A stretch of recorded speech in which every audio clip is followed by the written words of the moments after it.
R$ 2, a cédula de menor valor monetário no Brasil.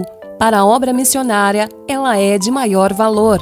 Demonstre sua generosidade. Faça agora um Pix de pelo menos R$ 2 utilizando a chave eufaçomissões2reais@gmail.com. Pronto! Em poucos segundos sua ajuda estará beneficiando algum missionário ou projeto social. Exercite sua generosidade. Ajude a Secretaria Nacional de Missões das Assembleias de Deus a fazer o que precisa ser feito.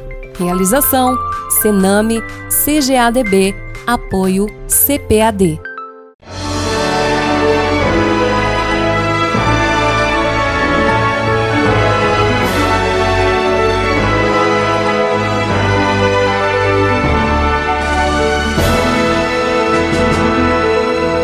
Subsídios.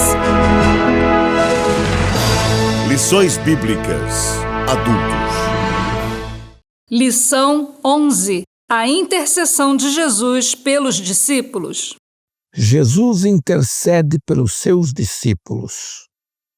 Há uma palavra no Evangelho de João, capítulo 17, versículo 3, que diz assim como texto áureo: e a vida eterna é esta, que conheçam a ti só, por único Deus verdadeiro, e a Jesus Cristo a quem enviastes.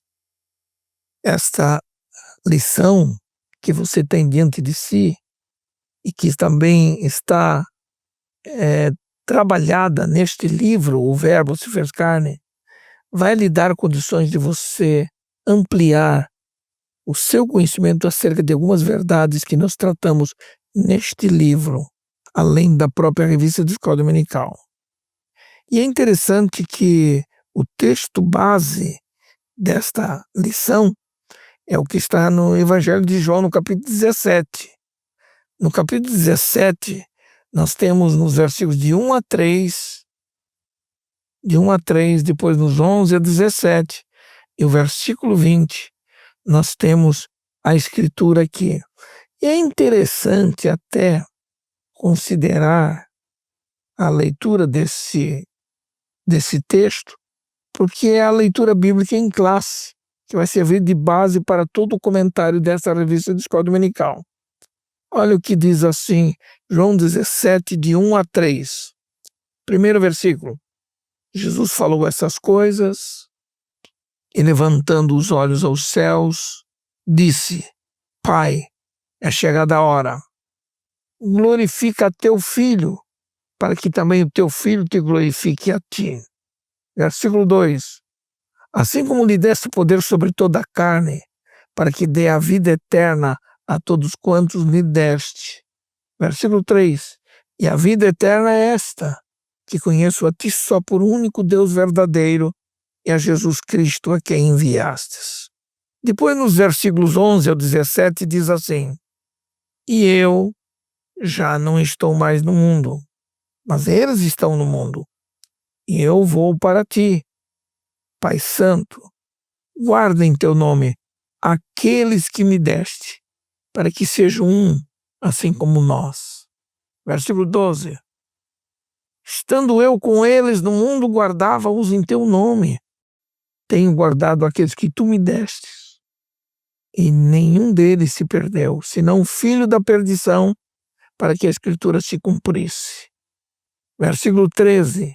Mas agora vou para ti e digo isto no mundo, para que tenham a minha alegria completa em si mesmos.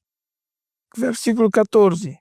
Dei-lhes a tua palavra, e o mundo os odiou, porque não são do mundo, assim como eu não sou do mundo. Versículo 15. Não peço que os tires do mundo, mas que os livres do mal. Versículo 16. Não são do mundo, como eu do mundo não sou. E depois o versículo 17, dizendo: santifica-os na verdade. A tua palavra é a verdade. Eu não rogo somente por estes, mas também por aqueles que, pela sua palavra, hão de crer em mim. Nesta lição nós vamos aprender algumas coisas muito interessantes. De todas as orações de Jesus proferidas e registradas, especialmente nos evangelhos, sem dúvida, foi João quem registrou talvez a mais importante de todas as orações que Jesus fez quando esteve aqui na terra, que está lá no capítulo 17, de 1 até o 26. Interessante que, para acontecer essa oração, o local onde Jesus proferiu a mesma ainda não se sabe exatamente, mas é possível que tenha sido proferida, especialmente após o seu discurso aos discípulos, no próprio cenáculo que posteriormente os discípulos receberam o Espírito Santo. O texto de João 17:1 diz que depois de Jesus ter falado estas coisas, que coisas eram estas? Todas as coisas do seu discurso, no qual falou da vinda do Espírito Santo como Consolador, João 16:13. Naturalmente, entendemos que era o mesmo lugar e a casa onde ele comeu a sua última ceia com os discípulos. E naquela celebração da última ceia, Jesus ergueu os olhos aos céus e falou com o Pai Celestial, dizendo ao Pai: Pai, é chegada a minha hora. Esta é uma oração, mas de fato, que os teólogos a denominam de a oração intercessória, a oração sacerdotal de Jesus, a oração da consagração e outros nomes que possam dar e denominar esta oração. Independente do título que se queira dar ao conteúdo dessa oração, prevalece o fato de que Jesus orou e, de algum modo, João e os demais apóstolos ouviram esta oração. E o Espírito Santo avivou a memória de João para registrar esta oração. Porque nesta oração, Jesus fez de fato uma oração tríplice. Em primeiro lugar, ele orou por si mesmo, nos versículos de 1 a 8 do capítulo 17. Em segundo lugar, ele orou pelos seus discípulos, aqueles que estavam convivendo com ele, nos versículos 9 a 19. Em terceiro lugar, ele orou pelos futuros discípulos que constituiriam a igreja futura. Isso aparece lá nos versículos 20 ao 26. Vamos começar com tirar dessa tripla oração a oração que Jesus fez por sua própria glorificação. Ou seja, Jesus orou por si mesmo. É interessante a gente notar isso. Quando dizemos que Jesus orou por si mesmo, ou por sua glorificação, havia na essência desse pedido de Jesus algo muito mais profundo. Não havia algo egolátrico ou egoísta da parte de Jesus, não. Ele não tinha isso, ele não precisava disso.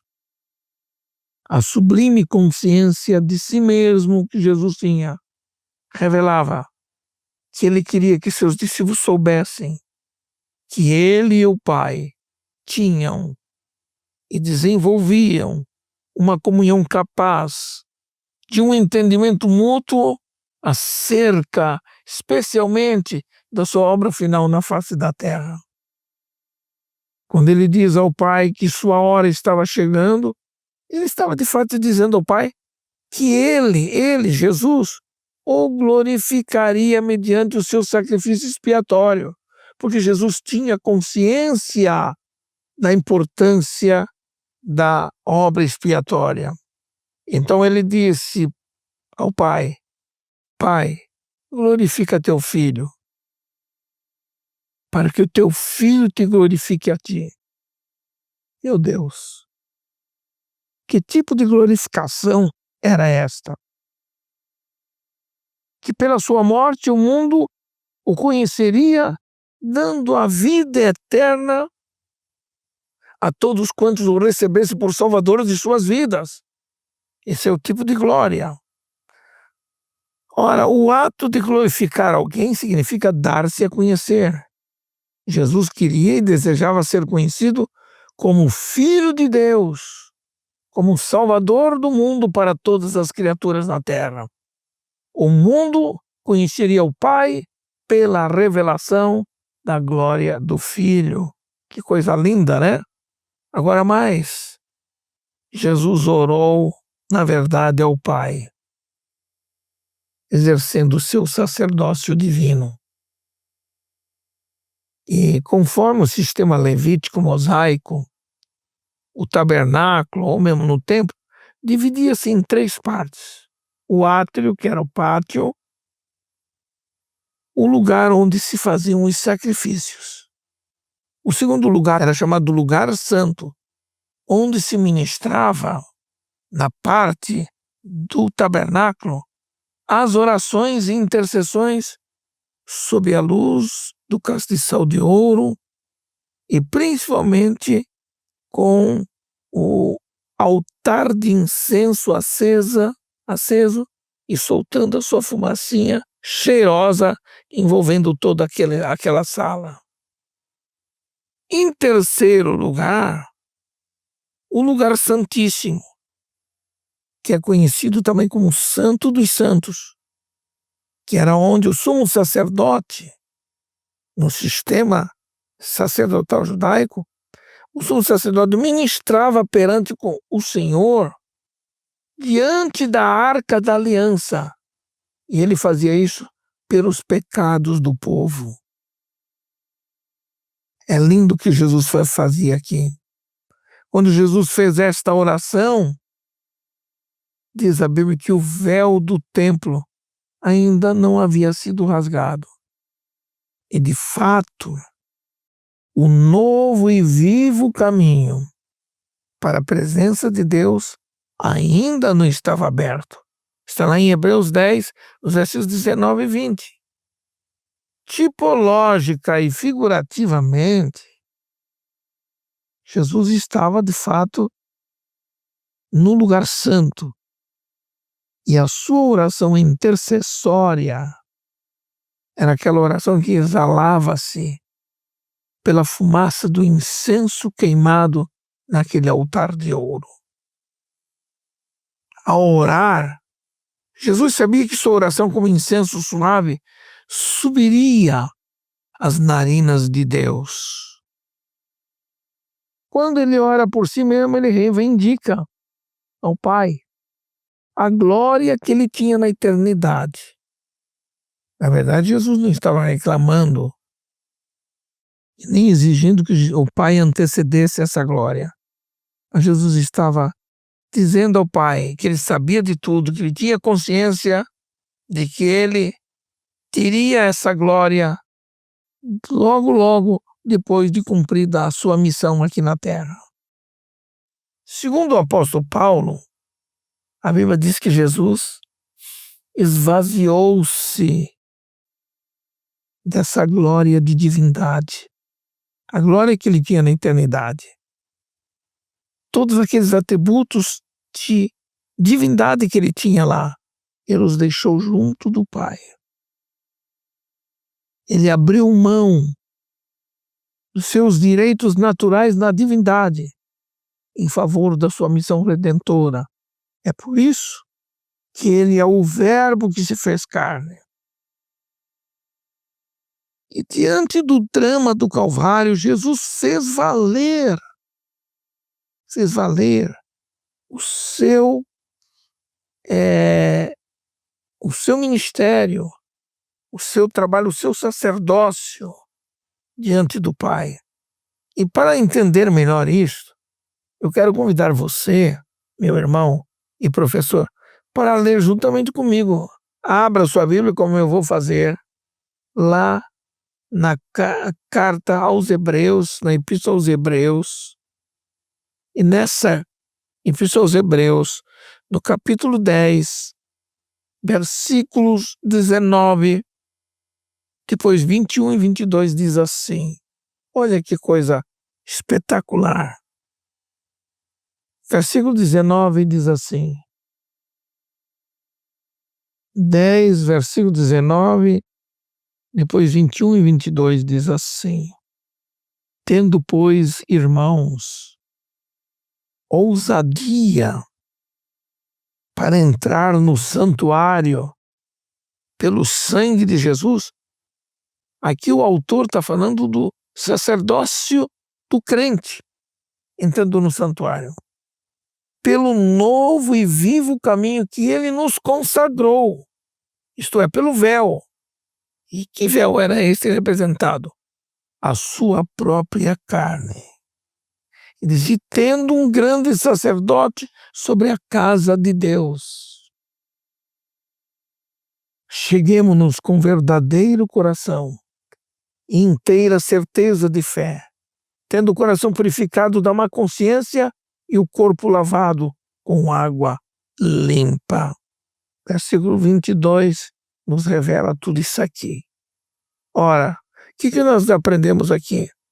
Que Jesus se tornou sumo sacerdote superior aos sacerdotes araônicos da descendência de Arão.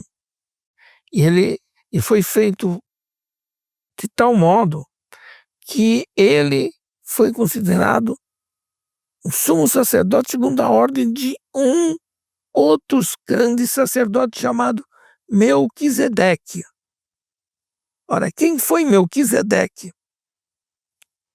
Em hebraico, Melquisedeque significa rei de justiça.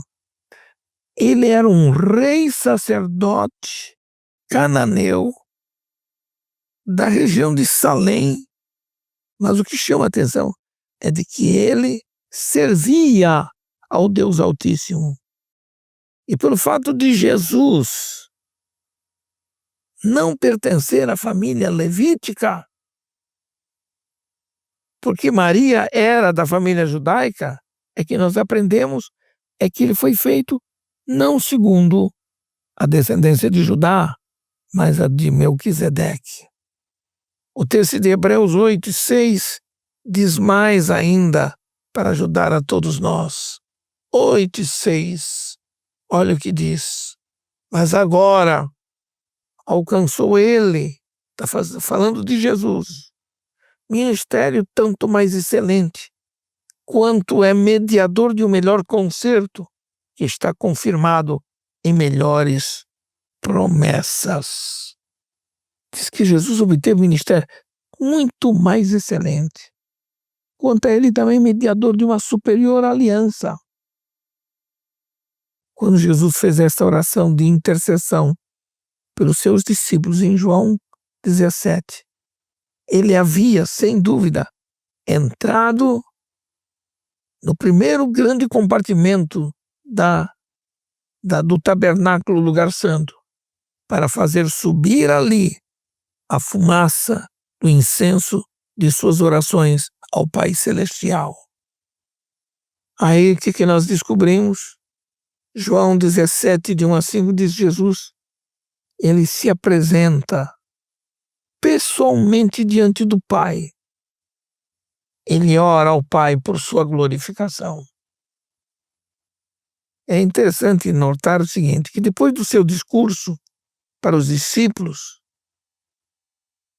diz o texto em João 17, que Jesus falou estas coisas e ergueu os olhos ao céu.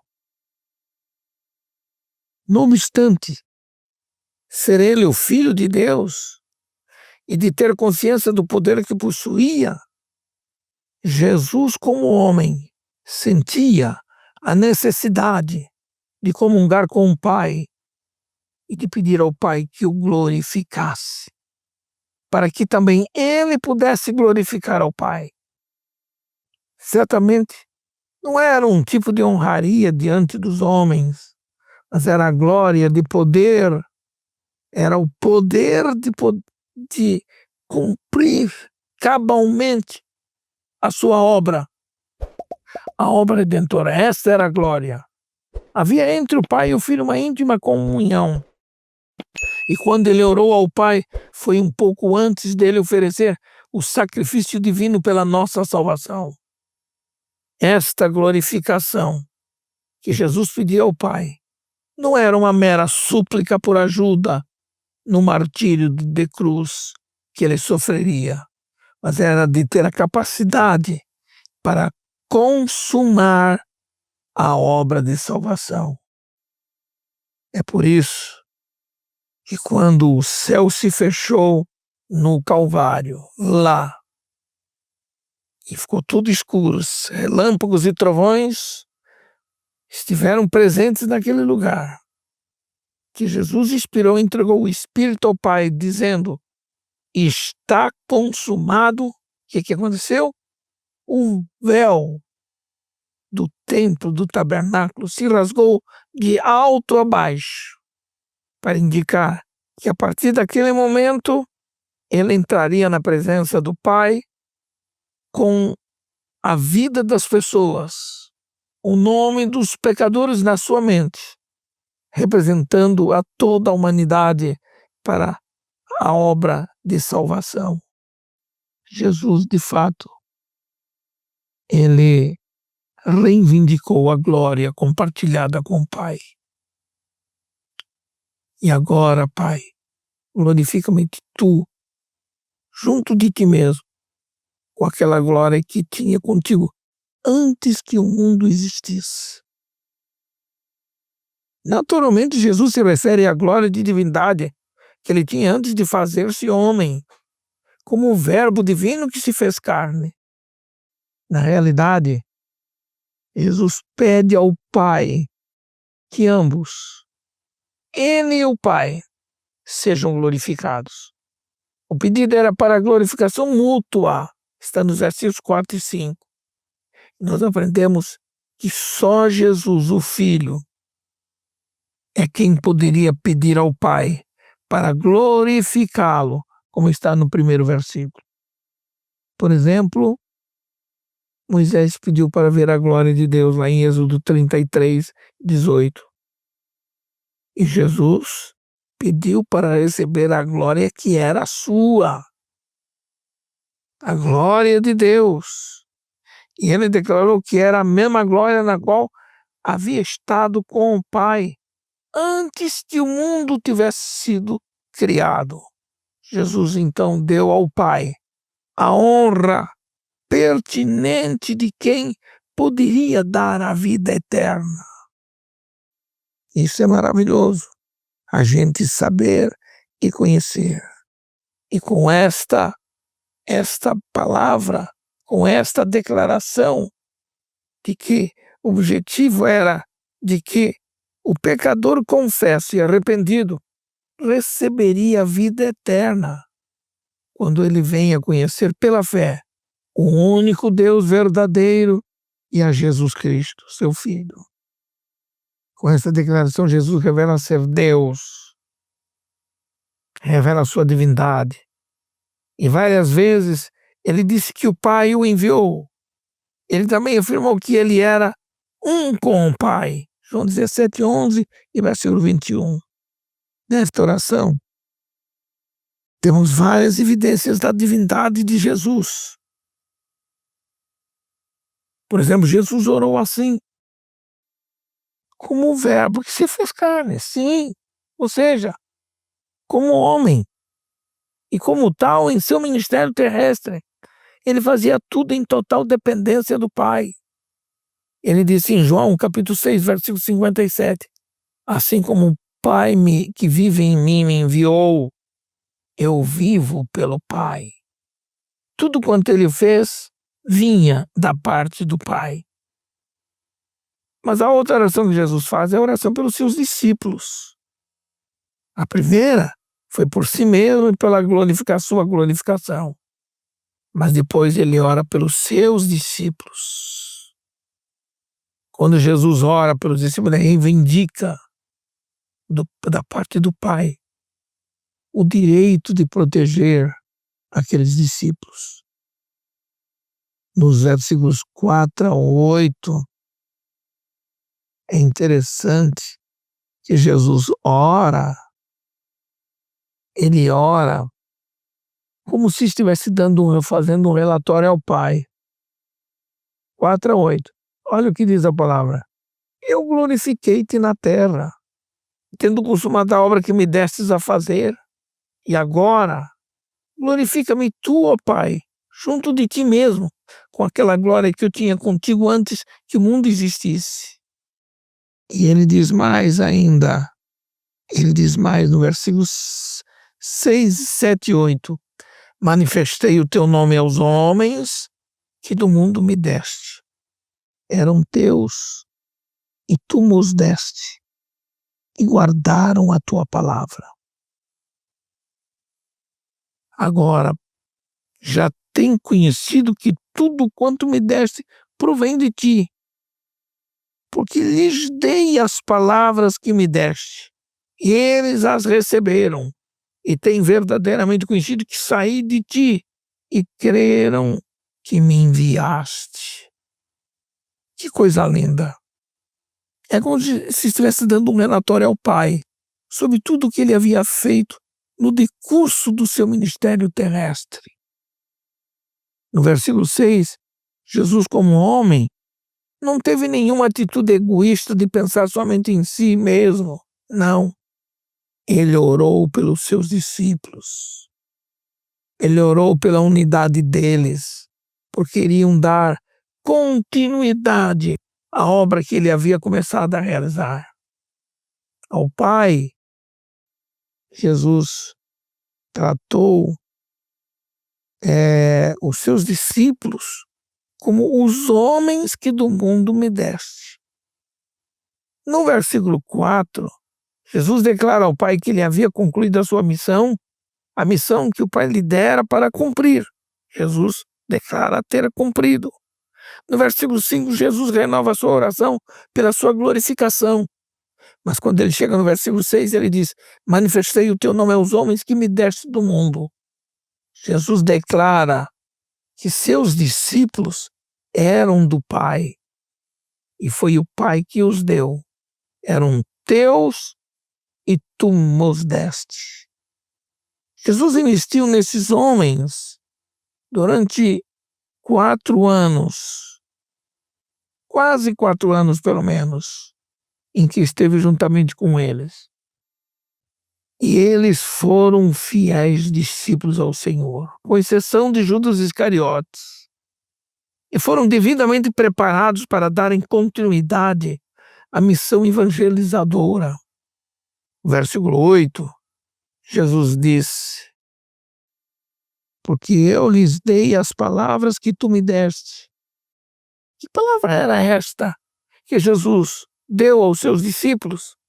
Era a palavra do Pai, indicando que esta palavra era uma palavra divina.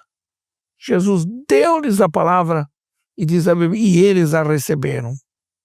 Mesmo que em algumas vezes os discípulos tiveram dificuldades em compreender tudo que Jesus lhes passava e ensinava, suas memórias foram dinamizadas pelo Espírito Santo quando receberam o poder do dia de Pentecostes para entenderem e levarem à frente tudo aquilo que aprenderam com Jesus. No versículo 6, Jesus disse ao Pai que os seus discípulos guardaram a palavra recebida. Jesus disse assim: e guardaram a tua palavra. Jesus orou para que os seus discípulos fossem protegidos do sistema do mundo. Nos versos 11 e 15, nós temos estas revelações extraordinárias, quando diz: e eu já não estou mais no mundo, mas eles estão no mundo. E eu vou para ti. Pai Santo, guarda em teu nome aqueles que me deste, para que sejam um, assim como nós. É isso que nós vemos aqui acontecer. Jesus ora, e versículo 15 ainda diz mais, olha: não peço que os tires do mundo, mas que os livres do mal. Que maravilha! Já no texto de João 16 e 33, Jesus, ao final do seu discurso, ele encerrou os seus discursos com essas palavras: no mundo tereis aflições, mas tende bom ânimo. Eu venci o mundo. Quando Jesus fala do mundo, precisamos saber que esta palavra tem vários sentidos na Bíblia. Essa palavra pode, de acordo com o contexto da Escritura, referir-se ao universo criado, como pode referir-se também à humanidade. Pode também referir-se ao mundo como um sistema espiritual. Quando Jesus disse que eles não eram do mundo, referia-se ao sistema espiritual comandado por Satanás. Paulo disse que esse mundo é um sistema de governo espiritual ao qual pertencíamos antes de sermos salvos por Jesus. Nossos padrões de vida eram desse mundo, mas como crentes em Cristo tornamo-nos cidadãos dos céus e não pertencemos mais a esse sistema satânico. Jesus queria que o Pai guardasse seus discípulos desse sistema satânico no qual opera o príncipe deste mundo. Por último, Jesus ora por aqueles que haveriam de crer nele. Depois de ele ter orado por si mesmo e ter orado pelos seus discípulos, ele orou também por todos aqueles que haveriam de crer nele. Eu louvo ao Senhor que eu faço parte desse grande grupo de gente que creu no Senhor e que crê no Senhor. Nesta terceira parte da sua oração, Jesus orou pela unidade da igreja, a igreja que se formaria após o Pentecostes. E a primeira petição de Jesus é pela unidade da igreja. Muito mais que uma unidade eclesiástica ou orgânica, mais que uma união ecumênica, Jesus orava pela unidade espiritual da sua igreja. Ele queria algo que desse expressão, algo em essência, que consiste na união dos crentes com Cristo e através dele com o Pai. Jesus orou ao Pai dizendo que eles sejam um em nós. No dia de Pentecostes, a união dos discípulos em esperar em Jerusalém a promessa do Pai teve a sua confirmação com o derramamento do Espírito Santo em suas vidas. O apóstolo Paulo exortou a igreja em Éfeso pela unidade da igreja já existente. A finalidade máxima da unidade espiritual da igreja é para que o mundo conheça que tu me enviaste, como está no versículo 21. A igreja revela essa unidade em Cristo por 4 razões principais. Pensa, primeira, a sua união vital como membros do corpo de Cristo. Segundo lugar, sua união vital fomentada pelo conhecimento crescente acerca da pessoa de Jesus. Terceiro, sua união vital na demonstração do fruto do Espírito. E por último, sua união vital manifestada na glória de filhos de Deus e possuidores da vida eterna. A segunda petição que Jesus faz é que o Pai dê encorajamento para manter a unidade espiritual. O que é que pode nos manter unidos em Cristo? É a fé em Cristo Jesus como um único e suficiente Salvador. É o recebimento da dádiva da vida eterna, a qual nos foi dada pelo conhecimento de Deus através da fé em Jesus. É isso que nós aprendemos. Outra verdade muito interessante que a gente precisa aprender é que o testemunho que damos ao mundo da nossa fé em Cristo, como diz aí, para que o mundo creia que tu me enviaste. Finalmente, nós descobrimos nesta petição de Jesus que Jesus nos torna participantes da sua glória. Ora, somos templos de Deus como igreja e por isso a glória de Deus habita em nós. E isto é formidável para a nossa fé. Que possamos manter a nossa unidade com o Senhor sabendo que o Senhor nunca se esqueceu de nós. Pelo contrário, nós estamos vivos e somos igrejas porque um dia Ele orou em nosso favor e o Espírito Santo aviva esta bênção na nossa vida. Deus abençoe você, meu irmão, nesta lição, em nome de Jesus.